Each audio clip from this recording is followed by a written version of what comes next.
HogvilleNET YouTube Live. I'm Kevin McPherson.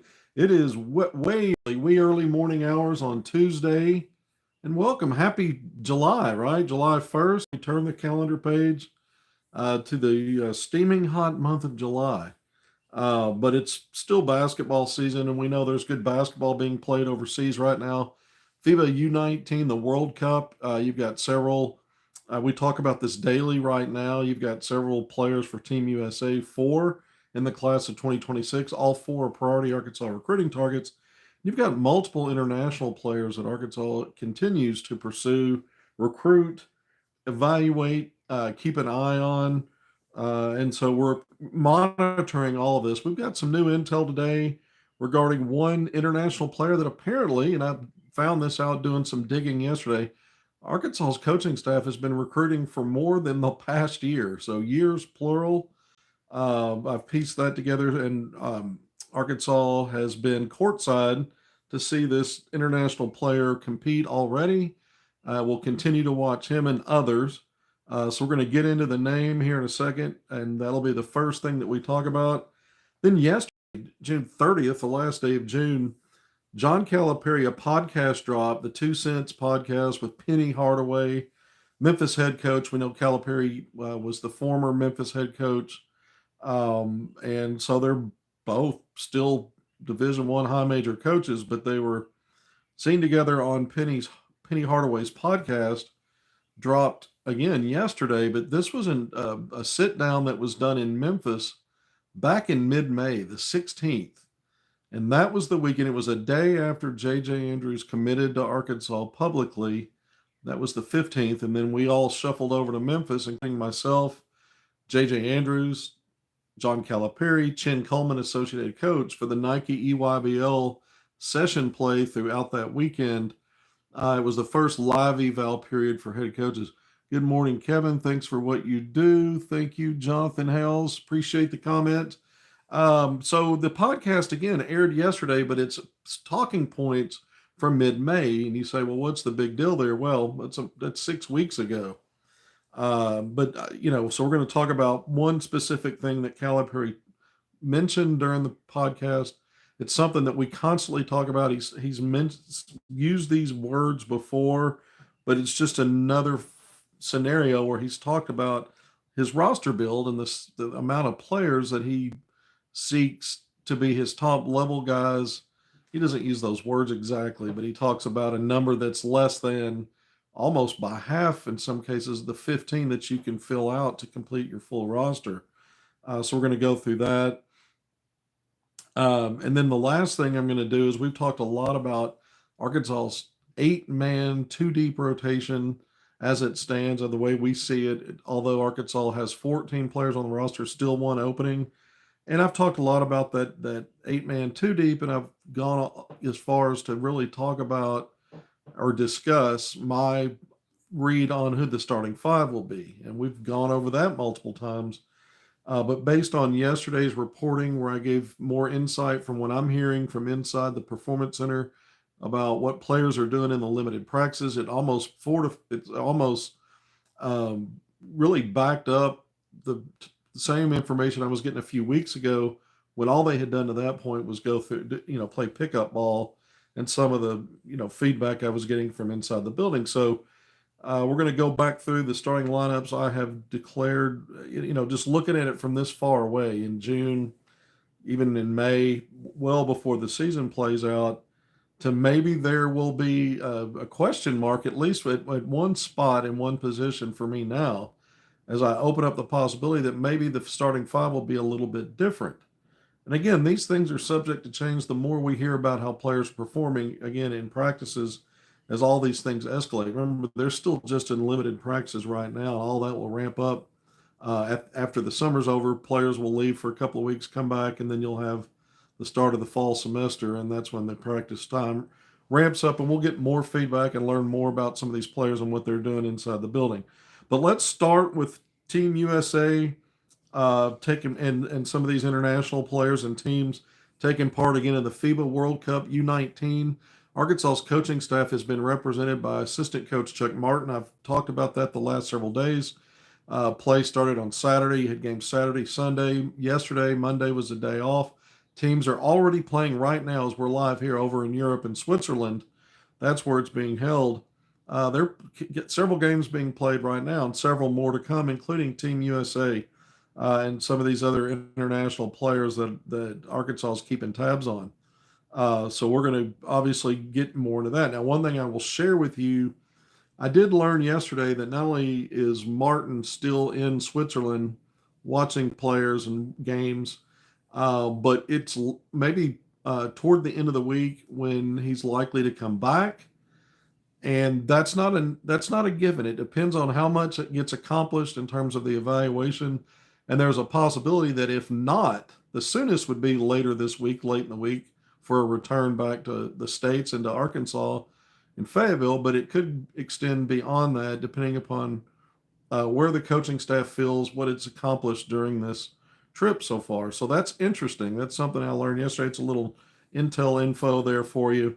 But the big news here is this player that I've run down and got, with one of my international prospect sources, coordinating with some folks, I found out that Arkansas's coaching staff, beyond just the past year, again, multiple years.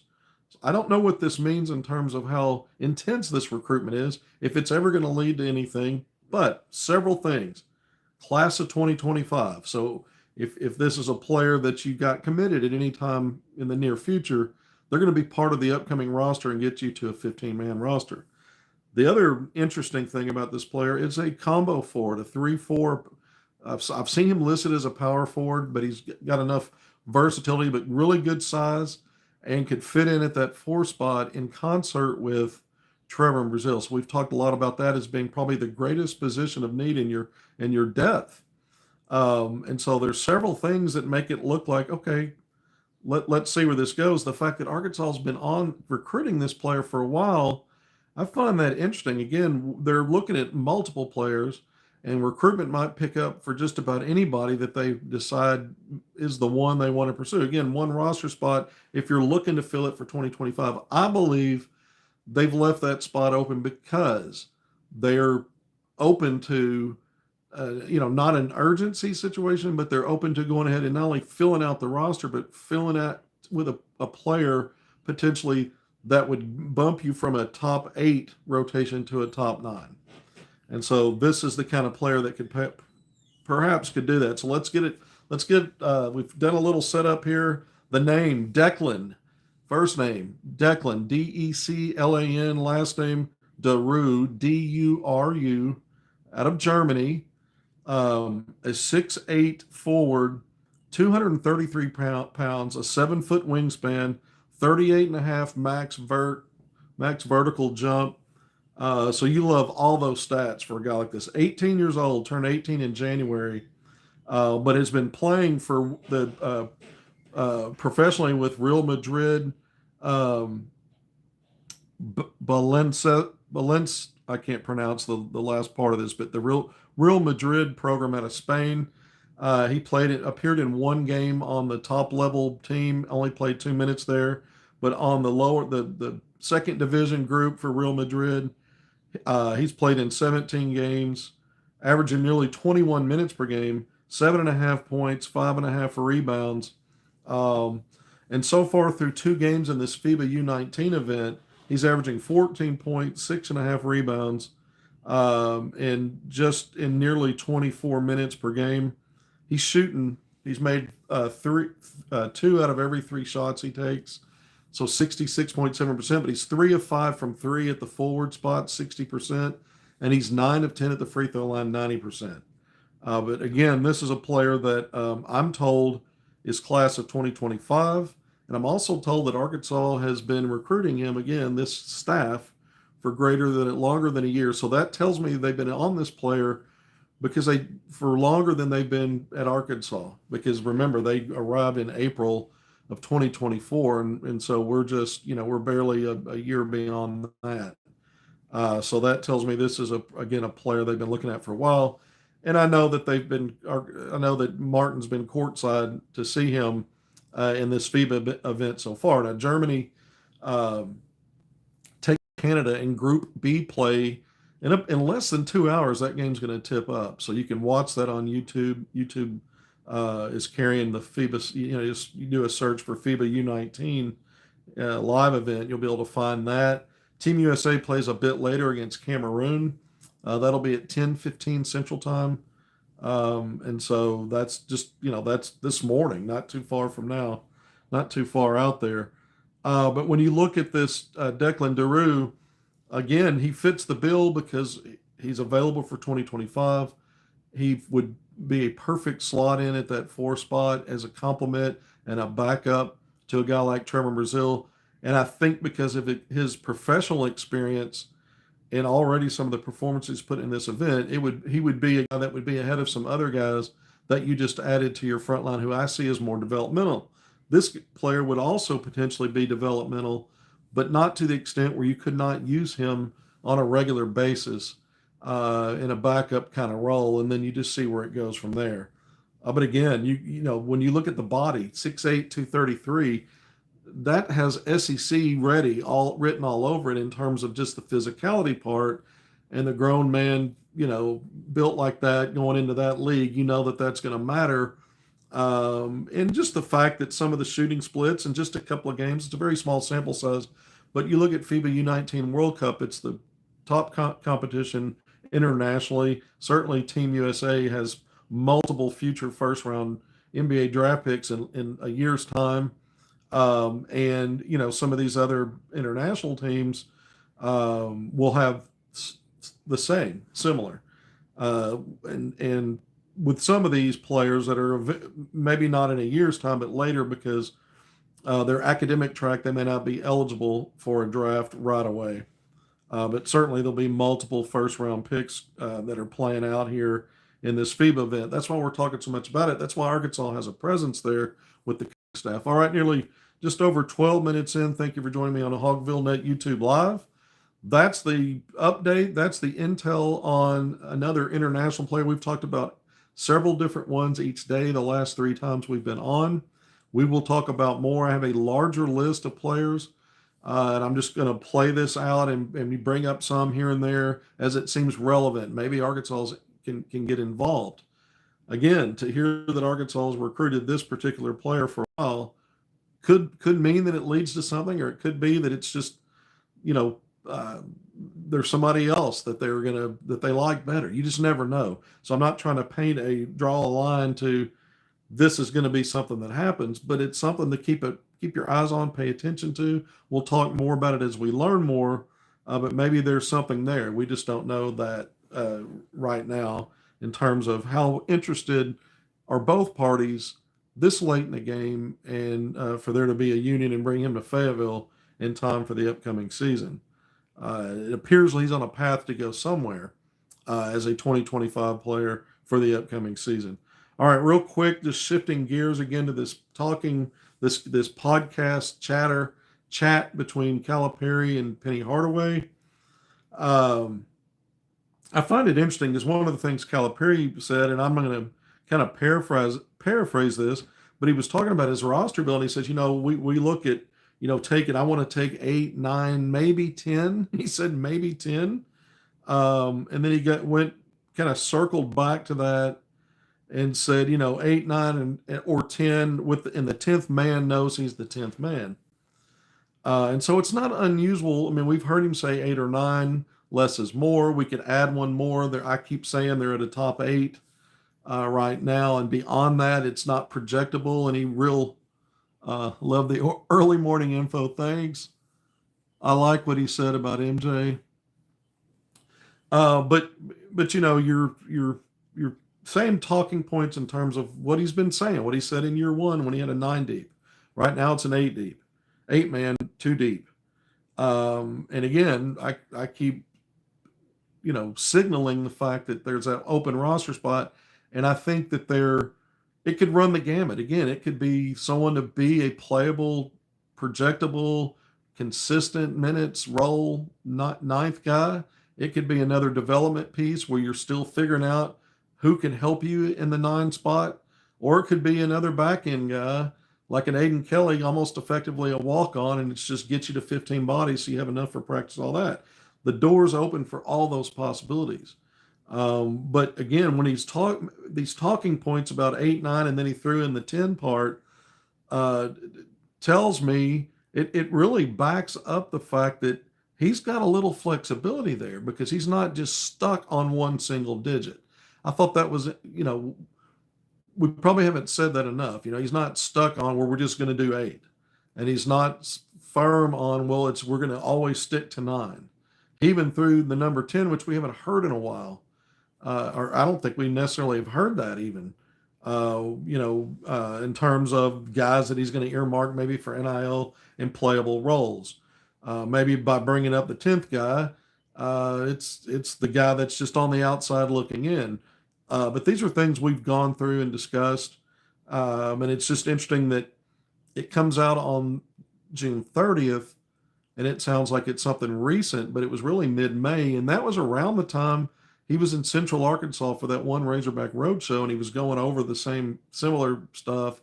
We're happy with what we have. Sometimes less is more, that kind of stuff, but we could add one more.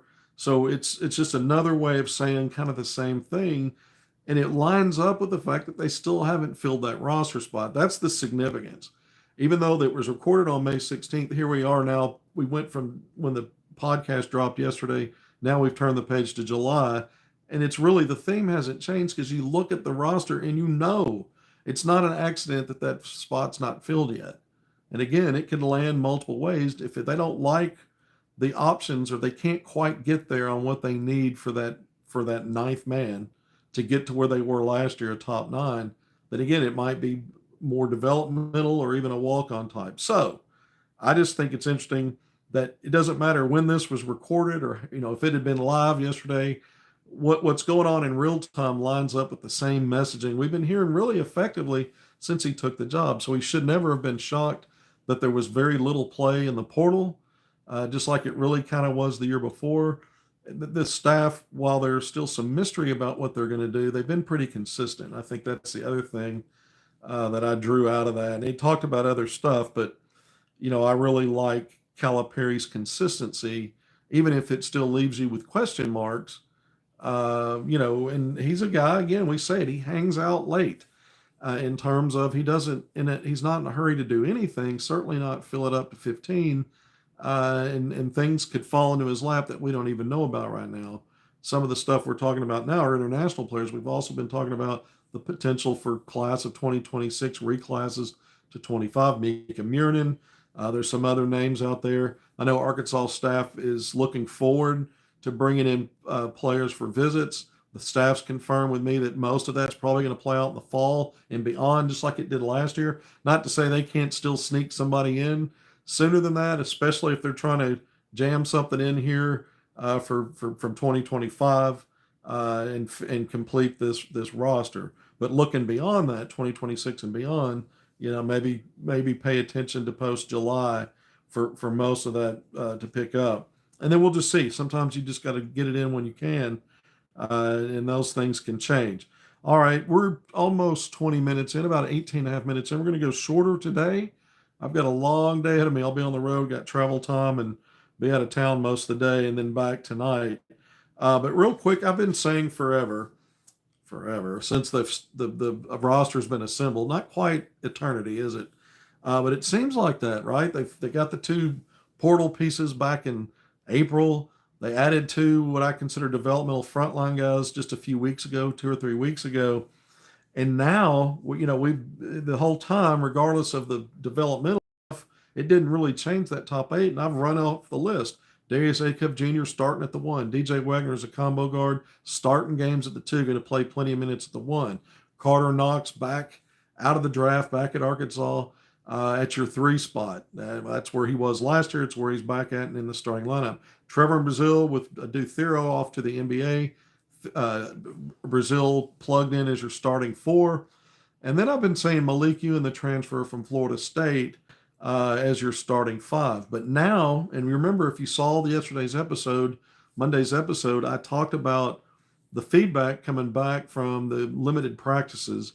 And it was almost a mirror reflection of what I was getting back after the team had moved on campus and after a couple of weeks of going through pickup ball. people inside the facility there watching the team go up and down.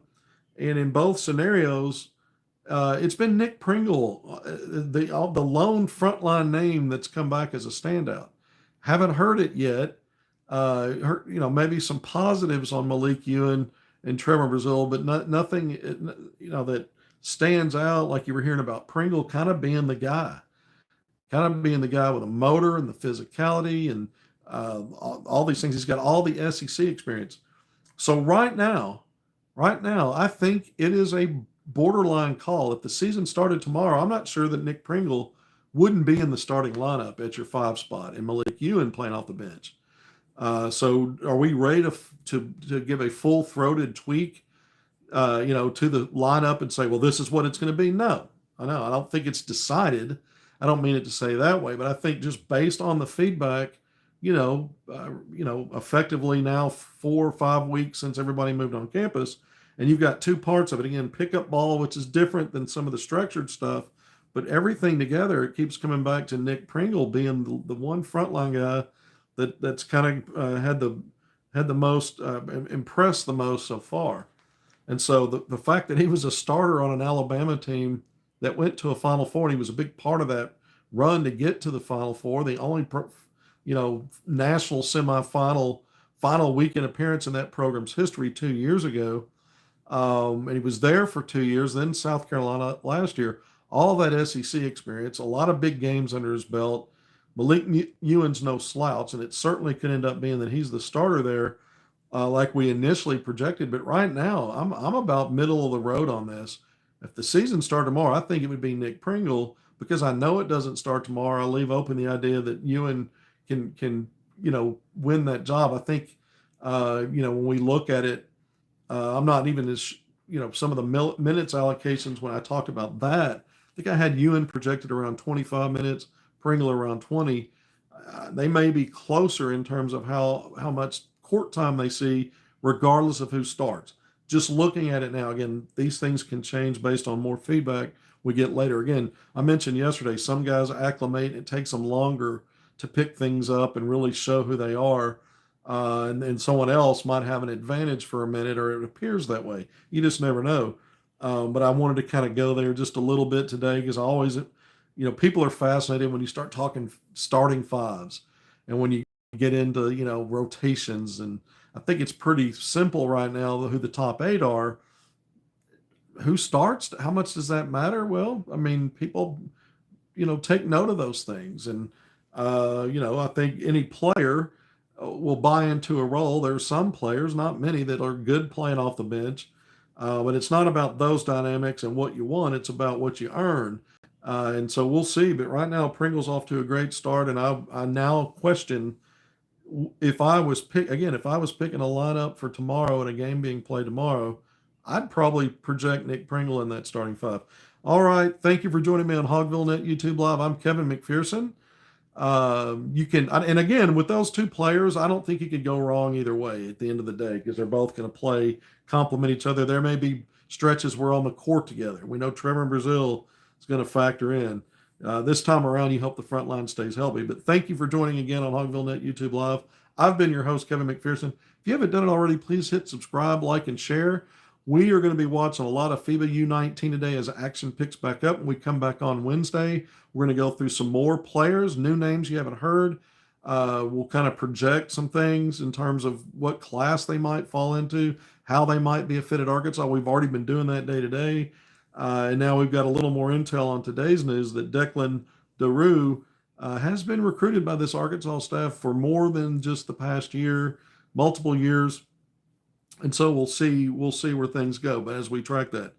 But for all of you that came in this early, thank you for being here. For those who catch it later, glad you checked it out.